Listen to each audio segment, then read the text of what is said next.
Hello, everyone. Welcome to It's Sybil. I am Sybil Wilkes. Welcome, welcome, welcome, one and all. And welcome back, Cam. How are you feeling? Feeling great. I was in Rochester a couple weeks ago, and every time when I change climates, my immune system acts up and it says, you're a Midwesterner, right? Take these allergies. And so I just needed some time to recover. But back. Hello, Tuesday crowd. Hello, Damon. Hello, Sybil. Good to be back. Good. And Damon, it's good to see you. Good to see you both. Glad to be here. Happy Tuesday. Happy Tuesday. And so, did you go for a vacation run out of Chicago, Cameron? It was a friend of mine's birthday. Shout out to CJ Carell Basley. He showed me Rochester, and I showed him a good time. Shout out to Cinnamon. Shout out to Jinx. Shout out to Ashley. It was a good time indeed. Those sound like professional names. They are indeed professionals. I those see. are indeed their names. I see. All right. Well, Damon, trying not to affect any kind of face reaction, but I guess I'll take care of that. How was Rochester? Tell me about Rochester. I love Rochester. The resting place of Anna and Frederick Douglass. Mm-hmm. It's kind of like a microcosm of Chicago, where it's got all the beautiful public access and green space, like a thriving Black economy, and all of the BS that Chicago has with it too. It's really bikeable. Like you can bike the whole thing, you can walk the whole thing, and I had some really great food when I was there too. So I really like it. I'm definitely going to make my way back out there. And apparently, being from Chicago over there in Rochester goes a long way. Goes a really long way. So, oh, really? Yeah. Okay. And what was the best food you had? They had this place. My goodness, I can't believe I forget the name. I wrote them a review. You could mix your favorite cereals in your waffle batter. Yeah. It was like Diabetes Central, but I could afford the calories that day. And safe to say, it tried to take me out, but I walked it off afterward like a champ. It was delicious. Yeah, it wasn't in Rochester, but I have had that those combinations of things in different kind of in pancakes, as you say, in waffles and stuff like that. Damon, you've been on the road too, or does it just seem like you've been really busy? Well, actually, I was home this past weekend. Thank God. Got a chance to relax, and I've been home all week, and I don't go back out till the 17th. So I'm chill. I did some yard work and nothing else. Oh, wink, wink. Okay. No. Exactly. Now, for those who don't know, that was a throwback to the CJMS. Whenever I was at home with my wife, Tom called it doing yard work or shoveling snow or raking them leaves. Yeah. It was all about Damon taking care of business at the house. That's right. Cleaning them gutters. But I actually cut some grass and power wash. I bought a power washer, so I'm power washing crazy right now. Everything, huh? Everything. I power washed the shoes I had on because some of the stuff I was power washing got on my shoes, so I power washed my shoes. My garage, the house, the deck, the driveway, everything is washed around here. I love a good power washer. I may come to you for a recommendation. The last power washer I had didn't work so well, so I'll wink, wink. Oh, kind of, yeah. Yeah, kind of. So I may be coming to you for that. All right, guys. Well, it's great that the gang is all here and back again and healthy, if not wealthy and wise. So let us get started and talk about what's going on in our What You Need to Know newsletter. This is our daily Monday through Friday newsletter. It is absolutely free. We'd love to have you be a subscriber. Please go to sybilwilkes.com. Give us your name and your email address, and we'll have it in your email box every Monday through Friday morning. And it is something that we have been doing for a short while now in our effort to continue the work of Tom Joyner, and that is to super serve the African American community. And with that in mind, let's go to our contributor, Cameron Riley. And Cameron, tell us about the gun rights, how people feel about it, and the polls that have been taken about this? Well, Sybil, it seems that majority of Americans are now for some gun rights legislation of some sort. And that's huge, considering that a couple of years ago, if you approach anywhere near the Second Amendment, people would get very upset. But and there are some partisan lines on what this gun right legislation looks like. But it does seem that America is ready to weigh in on guns. According to a new ABC Lipsus poll, 7 out of 10 Americans say that new legislation of some form reducing gun violence should be prioritized over protecting gun rights. That's huge. 75% of Democrats, of people who, 90% of those who identify as Democrats say that lawmakers should prioritize laws focusing on reducing gun violence. 56% of Republican respondents say that protecting the rights of gun owners is a higher priority, but it seems that America would rather reduce gun violence than protect the rights of gun owners, which is great. And now we're beginning to ask ourselves, okay, what does that look like? And we know that our lawmakers have been talking about some form of legislation, and it seems that the most feasible, easy wins for them, the low-hanging fruit, is something called red flag laws. Red flag laws temporarily remove guns from owners who pose a danger to themselves or others. And several states have passed laws of these natures in recent years, but the research on their effectiveness is not quite compelling. Sybil, my issue over my past few articles have always said that gun violence and gun laws are completely different for Black people. Black people have been suffering under gun violence for many, many, many, many years. Mass shootings, though terrible, are so rare, statistically speaking. They are so rare, and yes, they are becoming more frequent, but they are so rare in comparison to the type of violence that Black people see on a daily basis. We need this forthcoming legislation to address that. That's what I want to see. And a red flag law that gives someone the right to take a gun away from someone screams mass surveillance and mass policing to me in the hood. So I'm very concerned. I'm waiting with bated breath on pins and needles. But I would like for our listeners to realize that the color of gun violence is very different for Black Americans. So that was my question for you. And in the polling there, the ABC, I believe ABC Ipsos poll, was there a breakdown amongst racial lines? That would be very interesting to see, but they only divided it by partisan lines. And they didn't call me. Not that you know of. You might have one of those things like we all do, like no, we're not going to take your call. We could just kind of flip the switch and make sure that they don't. But I think that let's try to look for something that does talk about it along the black, white, brown lines and have a discussion with that as well, Khameron, because as you say,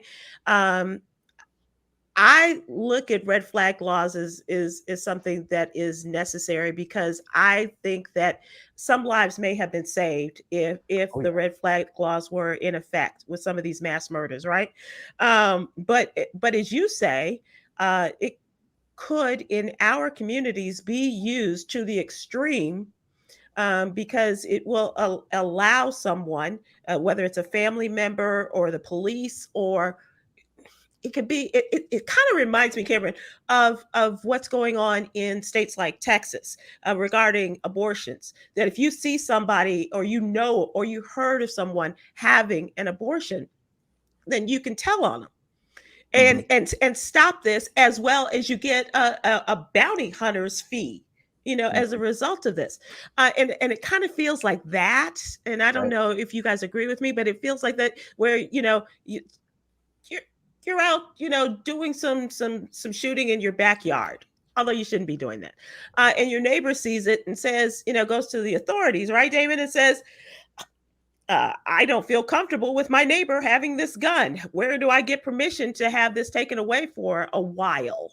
Have the weapons taken away. And so that's what it kind of feels like to me. And as you say, I think it might be used more against us there, Khameron, than for us. Yeah, I mean, we all know what the police do when they imagine a gun is there. Mm-hmm. And now what's going to happen when they know that there's a possibility of a person who is a danger to others and themselves coming in with that as probable cause, so to speak. So I am a little worried about how this forthcoming legislation, if any, is going to affect Black people, because gun violence is different for us. Yeah, for sure. Damon, where do you stand on this? Well, I feel like a red flag law would be like a band-aid to a gunshot wound. Sure, it would be helpful if there was certifiably mentally unstable people that had weapons and their weapons were taken away. But the genie is out the bottle with guns. Even if they regulate right now and stopped selling guns to everybody, there's so many guns in America that the violence wouldn't even decrease. Right. So now I don't think we should unarm our law-abiding citizens, so to speak, because now at this point, there's so many guns out here that you need a gun to protect your household, because the chances are, I would say 50-50, if a criminal is a burglar, they probably are armed nowadays because there's so many guns out there. We've talked about this many times before about regulating ammunition and limiting ammunition. That might be one way to go, but the guns are out there, and now the ghost guns they have kits where you can make your own guns. So even if you stop selling them, people can figure out a way to get them. Then the root of Black violence, though, is much deeper than the weapon itself. And I think until we address those social ills, we're going to see the violence escalate as it's doing, because with the stress and the economy and the problem and parents having to work 2 or 3 jobs, they can't even raise kids to give them proper guidance. It's a slippery slope, and it's scary right now. So one of the things that I agree with is I agree with you in terms of not taking people's guns away. It's in the Constitution, and there are other things that are not necessarily in the Constitution that we still have the rights to that are probably going to be taken away very quickly.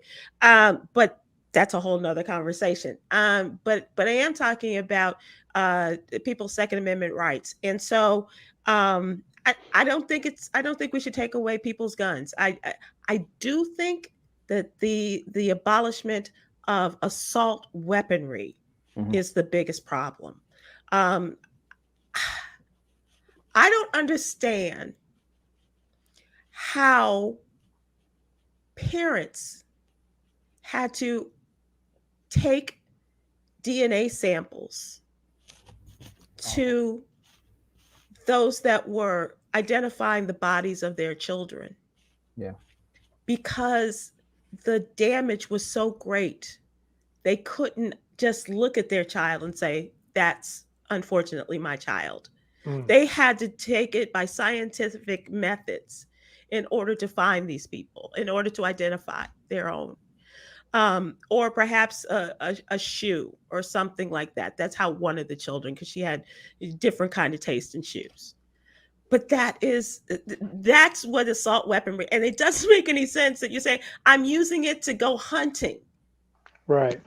Definitely the type of weaponry should be limited and eliminated as far as assault rifles and multiple shot magazines and extended clips and things of that nature, because protecting your household is one thing, and being prepared for war is a whole other thing. Yeah. And they said, this is something that they haven't. They make comparisons to the Vietnam War and the type of weaponry that is now on the streets, and that 18-year-olds are able to buy without any question. And so this whole thing, and I am very emotional about this, and I will admit to this. Watching constantly all of these stories about what has happened in Buffalo, what has happened in Uvalde, what has happened in Philadelphia, and you keep naming the cities. Apologize right? for that, Sybil. Like, we all have a personal stake in this. Me as a Black man commuting to and from. I don't know if I'm going to make it home. Yeah. Damon has sons who are out here doing this work, who are very vulnerable. And Sybil, you are proportionally very close to where a lot of the action is. Not to mention those in the targeted age bracket of whom you consider your own. Right. Right. I mean, I worry about you guys, and even considering, I know that you can handle yourselves. You've given us ample illustrations of how you're able to handle yourself on the streets, Cam.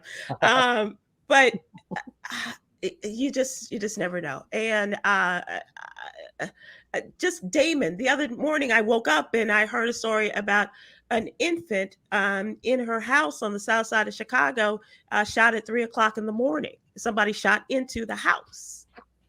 And we've heard other stories like this, but so many. It just boggles the mind. And this whole gun control thing, I fear to say that in our lifetimes, we're not going to have any kind of firm and really good gun control in terms of what fits everyone. There is no, one size fits all for all of this. So that's the sad reality.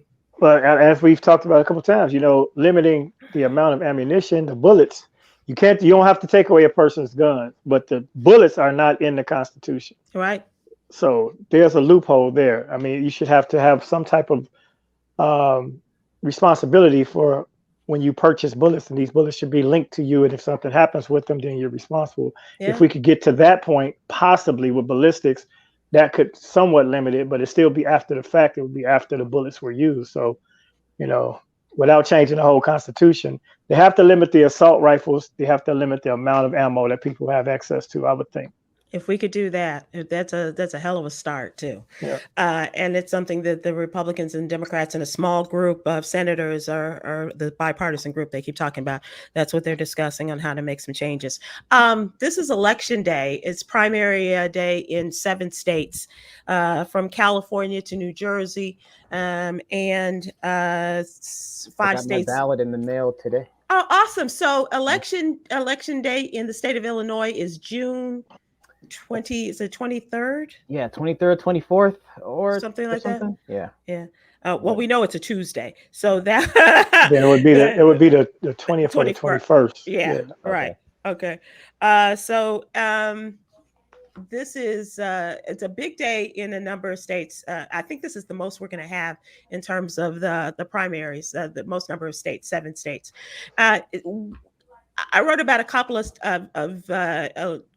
competitions that are interesting to me. And the number one is the mayor of Los Angeles. Karen Bass is a long-term congresswoman from Los Angeles. And she chose not to run for re-election, but to run for the office of mayor of Los Angeles. And she's got a lot of competition from a very wealthy white man who is a billionaire real estate developer. He has, you'll recognize this, the Grove, as an attraction in Los Angeles that he is behind.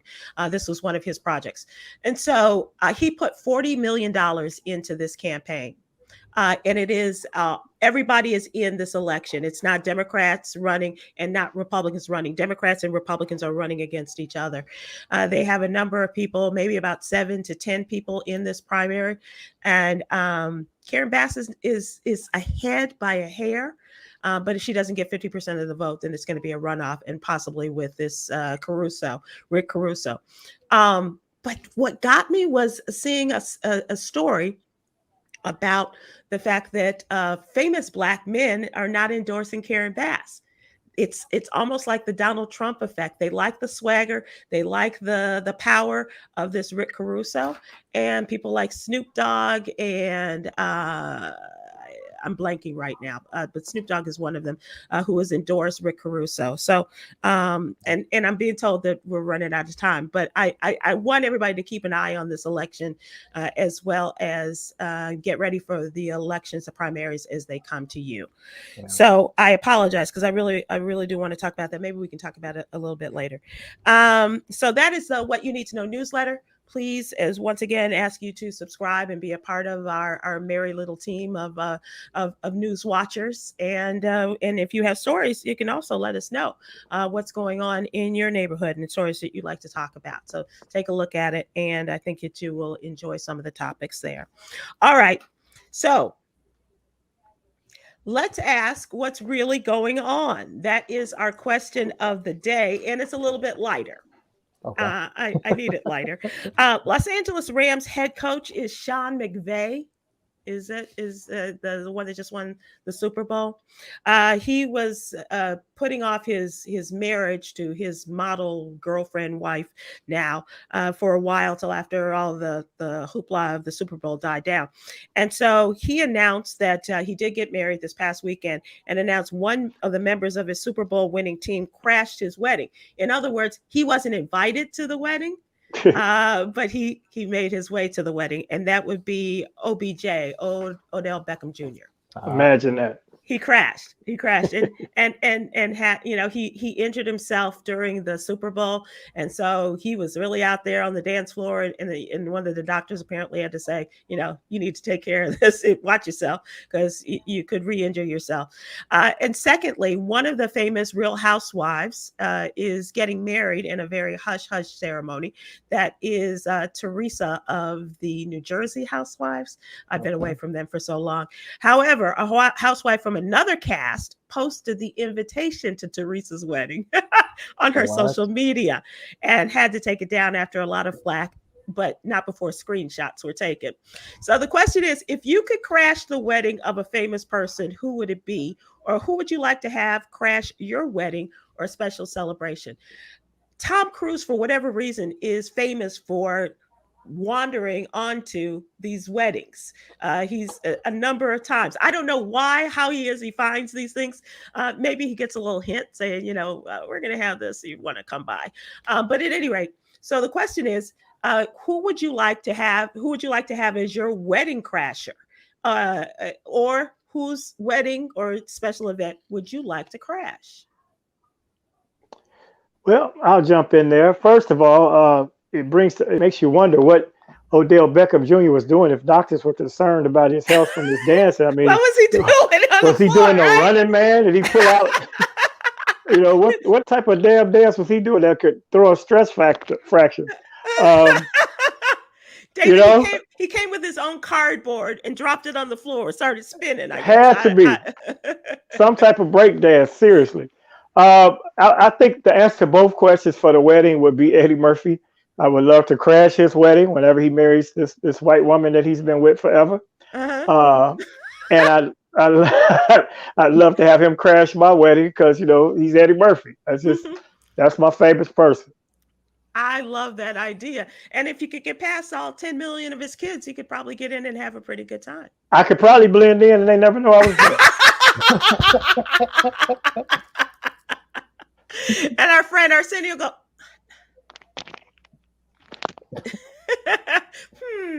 How about you? I see you thinking there, Khameron. Would it be of any interest to you to crash or to be crashed? I was thinking I wanted James Earl Jones to crash my wedding just to yell, "I object."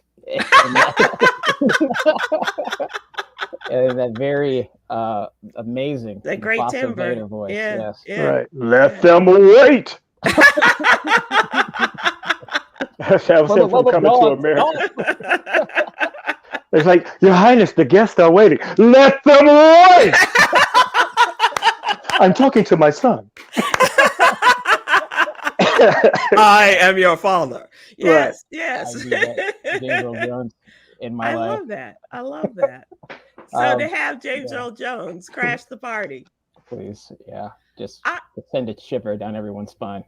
I would think so. I would like to think that I would like an entertainer of some sorts, a musician, perhaps come in and play a little ditty or something for whatever that party could be. But among my favorites. But hello, Eric Benet. But I just would love somebody like that, or Patty. Patty would be, LaBelle would be awesome, because Patty's baby face pop up. I didn't think about that. Yeah, you ain't doing that. Go on, hit a ditty while you over here, bro. Yeah, and just just one of your from your catalog of the Pick millions one. of songs. Except End of the Road. Don't. Even though as a bachelor, that's what it would be. Okay. Or a bachelorette. So those are some of the ideas, and I'm wondering if people have you ever had anybody crash an event of yours, or you been a part of that, guys? Nothing comes to mind. Yeah, I've never had anybody just like pull up on me. I have a very strict don't pull up on Khameron law. Oh, is that right? Yes. I mean, there's always that wayward cousin that you didn't invite that finds out anyway. Yeah. But it's not a crash because they still fam. But you're like, who told them? Anyway. And some of us have family members that will tell. Oh, Dr. R on YouTube says President Obama and Michelle can come to my event. Absolutely. Oh yeah, sure. How cool would that be if he were Tom Hanks, B. Lee? I said Tom Hanks. You'd be like, hey. Okay. I can dig that. He seems like a nice enough guy and friendly enough. Yeah, he seems like he tries really hard. Yeah, and if he wants to leave us a gift or something, that would be cool too. As long as he keep his ass off my couch. Because he like jumping on couches. No, that's Tom Cruise. Oh, he said Tom Hanks. My bad. Yeah, okay. Tom Cruise. Right. Oh, my bad. No, but I take it back. But I think he's such a. But you know who does not like Tom Hanks, and we could never figure this out. Tom Joyner hates Tom Hanks, and we were like, who could hate Tom Hanks? That's what we said. Tom Hanks, man, it's cool. Come on, Wilson's buddy. He's one of the bosom buddies. It's like, but okay, what you like. Sylvia Crawford on Facebook said, I would like to have Jay and crash my ceremony.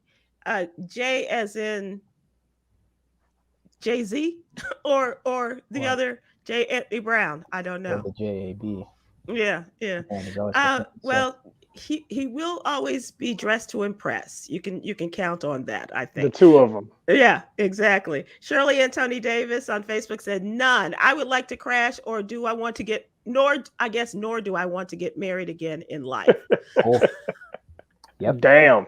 Right. Wow. Okay. Her marriage crashed. Okay. Yeah, and that was enough crashing for her. Right. I guess. What about just like a night out with your girls and somebody comes? Nope. Okay. Yeah. No crashing for her. No crashing, because it sounds like a crash and burn. And don't want to go back there again. All right. Okay. Have any of you all read How to Marry Keanu Reeves in 90 Days? No. It's a book about this woman who sojourns across the country to like crash Keanu Reeves' wedding. I've heard about it, but I have not seen it. She believes that she's destined to marry him. Yeah, it's a lot. Was it fun? Is it? I was a little off-put by the determination of this individual. Wow. And the lengths that people go to pursue their delusions. Okay. So, and there are a lot of real lifers out there, in that. I love Keanu Reeves, but I wouldn't interrupt his holy matrimony. And I certainly wouldn't be, tracking after him anyway. Not even after seeing him in Speed. So Charles Hilliard on Facebook said, I would love to crash your wedding, Sybil. When it happens, Charles, let me know. And you won't have to crash. I'll invite you, and because you'll know about it before I will, apparently. Michael Stallworth says, I would have Damon crash the party with a seriously comparison. Seriously, right? a whole cache of seriouslys from Damon. Hashtag would as serious as Michael B. Jordan and Lori Harvey's wedding. Hello. Oh, yikes! Shame. Surprise anyone about that? Nope. By the way, no. Yeah. It is, and at least it's taken us off some of the other discussions we've had of late. Sure. Yeah. But I wish them both well. Keep it coming, Hollywood. Okay. We need the dopamine now. It's coming. So we asking you about the wedding crash and if you've ever been a part of it, and the reason why I asked is because there are some famous wedding crashers. OBJ, Odell Beckham Jr. crashed the wedding of his coach. Well, I guess it's his former coach because he's up to he's a free agent right now. And I don't know if he went there to talk a new contract with members of the Los Angeles Rams, or if he was just wanted to keep his face and out there say, "Hey, coach, look what I can do," And also, Teresa from the New Jersey Housewives is getting married. She divorced her husband that sent her to jail, and she's found new love. And a big deal about this wedding, and she was inviting some people, but not others. And one of the housewives from another cast, I think this is in New York, received an invitation. She posted it. Why would you do that? Why would you? Gotta know better. That's grounds for to get whacked. Especially from a New Jersey housewife. Yeah. Like Teresa? Yeah. Come on. We've seen what she can do with a table. Just imagine what she could do with some heavy artillery against this woman. But I did see that the wedding's taking place on August 6th. We're able to make that out in one of the screenshots. I'm just saying. And they also indicated the location of the wedding. So, but just in fun, I guess. I don't know. Anyway, so that was our question of the day. If folks still want to weigh in, we got another couple of seconds or so. If you want to weigh in and on that question, Joy Lynn Wright on Facebook said John Legend has a crash invite. Also, that's a good one. And he could bring his wife. I would love that. DD Hawker on Facebook said the mahogany Billy D. Yeah. Because that was a special time for Billy D, right? Right. Because you just gonna make my arm fall off. Let my arm fall off. So I like that one too. I like that. The mahogany Billy D. Yeah, that's a good one. That's a good one right there. And so celebrities, not your old boyfriend, not your old girlfriend. You don't want to have them come around, or one of your exes or anything like that. But definitely still keeping it on the celebrity tip. We would like to do that, however. Have you ever gone past a wedding, guys, in a hotel or something, and it looks pretty good, and you kind of sneak your head in, and especially if it's Black folks, because if it's not a Black wedding, you just kind of stand out a little bit, I would guess. You got to stand out the way before one of those flailing arms hit you. Celebrate.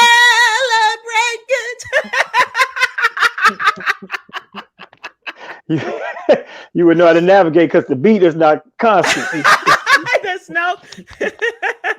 There's no method, no beat to their no movements. Rhythm. Yeah, absolutely. But definitely I've seen some cracking weddings in hotels, of course, with all my travels, but never interrupted. I've had some people say, "Hey, that's old boy," and then you want to come to the wedding? I'm like, no, I'm good. But I've never crashed. Would you think that they would ask you to tell us a couple of jokes? Go up and tell us a couple of jokes. Is that a fear that you might be asked to do that? That would be next, but no, I avoid situations like that. Yeah, I've not. I guess I just never had any interest or energy to go in and or the nerve to go in and crash a wedding myself. But I do like the entertainer. I'm usually all for like social engineering circumstances. Really? Yeah, I'm like all for it. Yeah, I had a friend of mine. We used to do stuff, go to places where we shouldn't be, all the time. Really? Yeah, like one time, we test drove a Porsche without them even running our credit score. It was nice.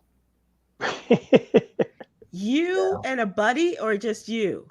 It was just me and a friend. One dare leads to another, and hey, I bet you won't put on a suit. and like act like you're like the richest black person in the world and go in and test drive a Porsche. And I was like, I bet you I will. And it worked. Yeah.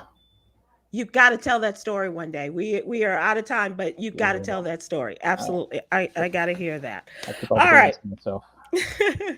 Let's move to the topical news for the day. And as I mentioned, I was quite taken by a number of things that went on today in watching the news. One of them was a teacher who survived the shooting at the Robb Elementary School in Uvalde, Texas. This teacher tried to save his children. He was one of those classrooms that was taken hostage by the 18-year-old shooter, and he really came for the police. He said while they were being held hostage, they could hear the police outside and could not understand why they would not come in and take care of this kid, take care of these babies, and do what they were supposed to do. He was obviously so emotional, but as a survivor, I imagine there's some survivor's guilt involved with that, as well as knowing these people. These were policemen in his community, and knowing that they would not allow people in, and they would not go in and take care of business themselves. The second thing was the hearing, and I wrote about this for the newsletter, the hearing before the Senate Judiciary Committee, talking about domestic terrorism, and hearing the son of one of the Black victims at the Buffalo grocery store. And this is the former fire commissioner, and talked about his mother, Mrs. Whitfield, and she was 86, 87 years old. He called her the heartbeat of the family. Talked about the fact that that his father will no longer have his soulmate of 68 years. It was one of those things. And then talking about the racism that was exemplified by this kid who was pushed up, was pushed and was pushed and was pushed, and brought into the white separatist and white supremacist organization, and by people of a higher stature with microphones, and telling them about white replacement theory, and how they would how Black folks would take their jobs and take their positions and the opportunities that were owed to white people. So he really brought it home, and I don't think there was a dry eye in the House there at the Senate chamber, or those watching television. And secondly, in connection with Uvalde, Matthew McConaughey, I didn't know this until the story came out following the murder, that he was born in Uvalde, Texas. Mm-hmm. Yep. Yeah. And he was at the White House today at the briefing room and asking for gun reform. And he too had a very powerful and emotional appeal. He met with politicians, including the president, and spoke from the White House after he joined the president and other members of Congress. And he joined the White House press briefing, urging politicians on both sides to take action, saying making a difference in the safety of our country is the best way to honor the lives lost. And he is, and I'm just trying to get to the point that he is a gun owner. He's a Texan. He has multiple guns, but he understands that there has to be something done, and probably having discussions that we've been having, guys, in terms of this. But I know for a lot of us who are watching him from Texas, wondering shoulda, woulda, coulda, what would have happened if he had carried through on his conversation about running for governor, and what that would have looked like, because there was a lot of talk about that, that he would run for governor. And instead, Beto O'Rourke stepped up and decided that he was going to make another run for office in Texas. And so just really interesting to see how the whole celebrity thing, but putting a face on it, as in regards to, you know, the faces. They're not just brown faces that you see in Uvalde. There are white people who are affected by this as well. And maybe the other white people will become so convinced by their conversation that something will happen. Maybe. I hope so. I hope that Congress shows up to do their jobs. Before Juneteenth, please. Preferably. You know, I want to take my holiday with my conscience clear. Okay, yeah, that holiday that nobody really asked for. And it's Father's Day this weekend. That particular weekend, the 19th, Juneteenth is also Father's Day weekend. So that'll be interesting. Once again, fathers overshadowed. Oh. We just can't have our day. Now we got to share it with the late slaves who found out 2 years later. Not the late slaves. The slow slaves are taking over our day. Texas. Hello, Texas. Yes. Guys, did you know that there is a sale of an NFL team? And surprise, surprise, it's probably going to be owned by another white guy. Yeah. Surprise? Anyone? No surprise.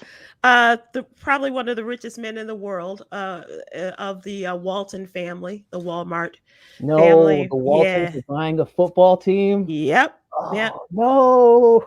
According to the reports, Rob Walton, son of the late founder Sam Walton, estimated to be worth some $59 billion, all set to drop $4.5 billion of those dollars on the purchase of the Denver Broncos. On the Broncos? The Broncos. Oh, there was somebody black trying to spearhead an attempt to buy that team, but I forgot who it was. Byron Allen. Yeah, Byron. Byron Allen was one of those who was. There was also a group of investors that included Magic, but apparently, Walton money will trump, if you'll pardon the expression, other billionaires' money. And so, and without probably making a dent in it. And here's the interesting thing: if this sale goes through, the Walton family, through marriage or through actual relationships, relatives, will own every professional team in the state of Colorado. Word. They will own the football team now. They will own the baseball team and the hockey team. And I'm sure there's some other, maybe soccer. I don't know. But they will have owned somebody affiliated, related to, or at a name of Walton will own every professional team in the state of Colorado. Wow. Crazy. That is bananas. Wow. Yeah. That's so Byron Allen, as you mentioned, Damon, had his name out that he was a legitimate contender, but never had a good chance of owning with less than $500 million. No. So it had to be some sort of partnership. There was also talk of Jay-Z because, of his affiliation with the NFL, and they thought that he might. But any black bidder, they said, that had a real chance is Robert Smith. This is the man that paid the debt for the Morehouse men a couple of years ago. His net worth is said to be $6.7 billion. Okay. But still, if you pay out 6.7 or 4.5, somebody's going to be looking at you saying, how are we going to make rent? How you going to do that? Have you seen the price of gas? Right. So it'll be interesting to see how this all falls out, but it looks like it's going to be, yeah. But somebody else who's not hurting for cash, King James is officially a billionaire. Hey.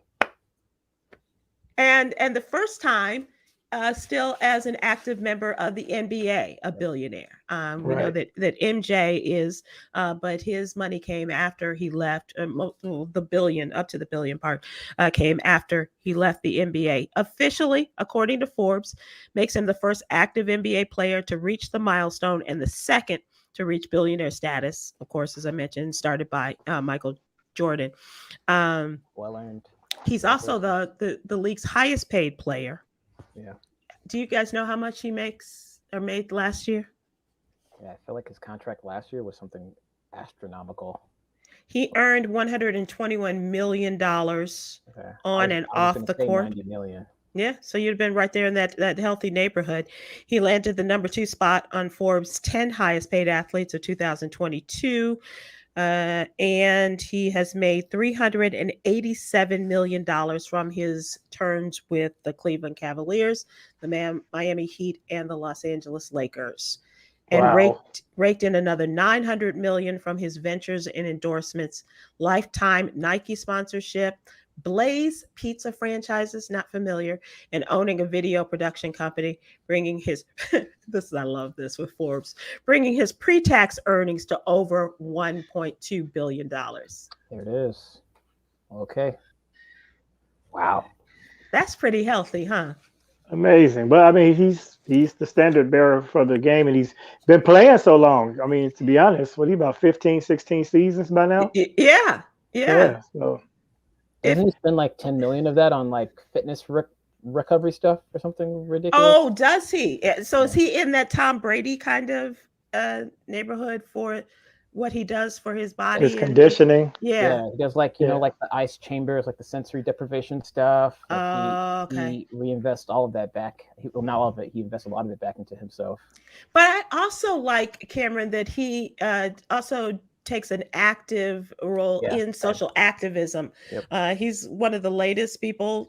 We've talked about Brittany Griner a lot on our newsletter, but he's one of those most recently, challenged the president to bring her home. And so he's really big in voter engagement and things like that. So and a school. He has a school. Yeah, so he's put his money where his mouth is, and he's not afraid to open his mouth and possibly jeopardize his financial status to get his point across. And that's one of the things I respect most about LeBron, his off the court situation. Everybody wants to do which he is the GOAT or not between he and Michael Jordan. Yeah. I say not, but then I mean, if you watch the documentary, Mike's not so great off the court. Then there's that. Yeah. So let's go with LeBron. Kudos to him for speaking up and actually being active in the community as such. So I like that, brother. I would like to think that Mike is somewhere, giving them a toast with a whiskey and cigar in hand, like, good for you, brother. Welcome to the club. Yeah, welcome. He's so competitive, man. Mike will try to make some more money now. Yeah, he wanted to be the only one, I'm sure. So I believe that too. I believe that's that a good too. point. Yeah. There's nothing like that, that competition that will drive people such as Michael to the extremes. But I really admire LeBron James and all that he has done, not only on the court. Could we have used him ever in Chicago, guys? We could have used him a season. It would have been nice to see him if we'd have got him when Derrick Rose was healthy. That would have been unstoppable. Yeah. And he has his high school sweetheart, a black woman. He's still married to her. Yeah. Yeah.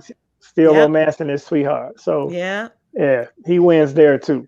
Yeah, absolutely, all the way around, and takes care of his mama, takes care of everybody, and still cool with his high school boys too. A lot of them are in business with him. Absolutely.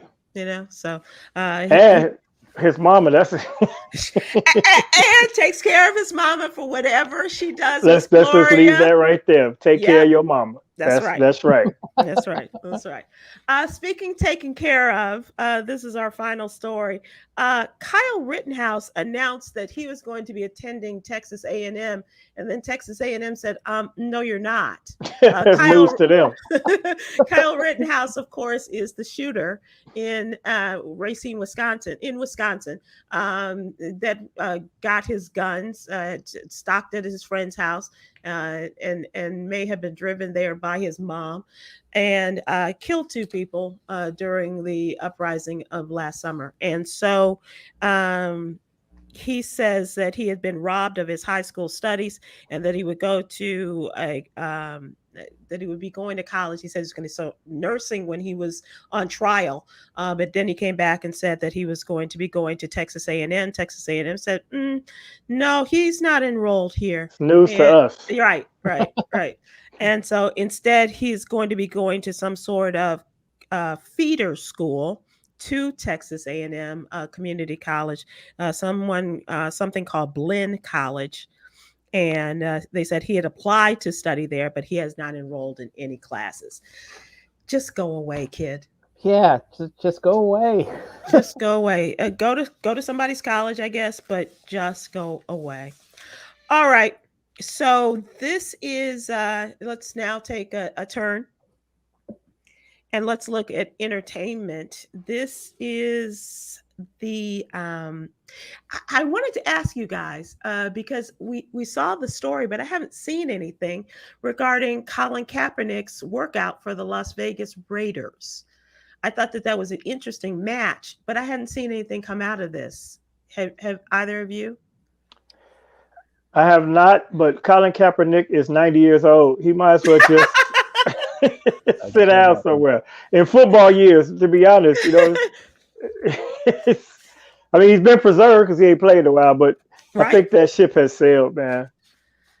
And so they're just kind of pulling us along, stringing us along, and pulling him, stringing him, or pulling his leg or whatever part of his body. It's good PR. Okay, yeah, I guess. And so I also want to mention this: the Blackish creator Kenya Barris has filed for divorce again. Oh. Maybe the third time will be the charm.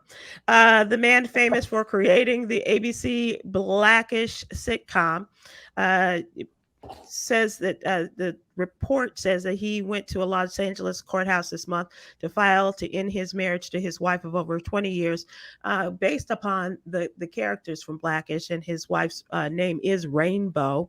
They did call her Rainbow, Rainbow Barris. And in the documents, the couple has been separated since 2020, September of 2020, cites the usual and the ever popular irreconcilable differences. And they do have 4 minor children, asking the court for joint physical and legal custody of the children, and says that he will be providing spousal support. They've been down this road before. She previously filed for divorce back in 2014, withdrew that request a year after they reconciled. Kenya filed for divorce in 2019, and he called that off. And now maybe this will be the one. And then they went through quarantine and said, that's enough of this. Are you surprised as many marriages that look to, stand the test of time, but the quarantine just took so many down? Would not be surprised to hear the stats on that.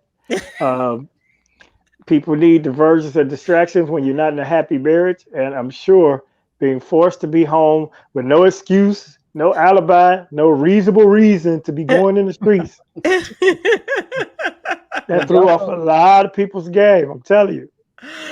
That is true. That is true. They also ran out of episodes to air out all their beef. Because it's like, okay, well, what else are we going to do now that the show is coming to an end? And do single-ish. Well, okay, Blackish, Grownish, Mixedish. Yeah. What's the older for the mother and father? I don't know what that was going to be called. But with Lawrence and Jennifer, but single-ish againish. I don't know. Single againish. All right. We're going to close out with our words of inspiration, our daily inspiration, Yogi's Jewel. And today the jewel looks like this, or sounds like this. Your words and your actions show your character. Okay. Your words and your actions show your character. 2 gentlemen who show that in very distinct ways. And 2 characters, by the way, but definitely men of their words and their character. Thank you so much, Cam and Riley. Thank you so much, Damon Williams. And we will talk to you guys again soon. Thank you. Take care. See y'all. I love